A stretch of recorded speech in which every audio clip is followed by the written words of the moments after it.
Good afternoon બેન. Thank you. શું કરો છો તમે બેન? ટીચર છો.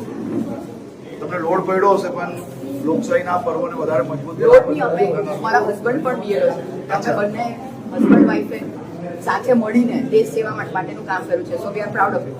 થેન્ક યુ બેન. મજામાં? કેમ છો? બસ સરસ. કયો બૂથ નંબર છે તમારો? 100 નંબર. તમે તો સેન્ચુરીમાં જઈ. હા, એમને મેડિકલ ઇશ્યુ બી છે તો બી દોડીને કામ કરે. લોકશાહીનો આ પર્વને વધુ મજબૂત બનાવવા માટે તમે જે મહેનત કરી છે ને તે બદલ આભાર. પોતાના ઘરના પ્રસંગો છોડીને આ કામ છે, બહુ મોટું કામ કર્યું તમે લોકો.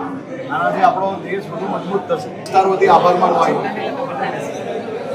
SIR ના માધ્યમથી ભવિષ્યની અંદર જે આપણી ચૂંટણી પ્રક્રિયા છે એના જોડે જોડે તમે વિચારો કે અલગ અલગ યોજનાઓ છે, એ યોજનાઓની અંદર બી આ જ યાદી થકી એક યાદી બનશે.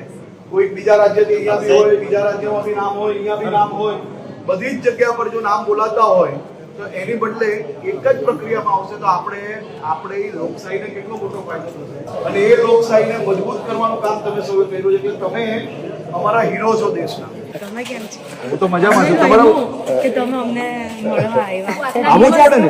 કરીએ છે આજે તમને મળીએ છે કઈ વધારે સારું લાગ્યું. તમે આવ્યા ઘણું સારું લાગ્યું. તમે લોકોએ બહુ મહેનત કરી છે અને ખરેખર તમને અંદાજો નથી કે તમે કેટલું મોટું કામ કરો કે SIR એટલે કેટલી મોટી વસ્તુ છે. પણ અમે તો મને તો ખ્યાલ છે ને તમે કેટલું મોટું કામ કરો.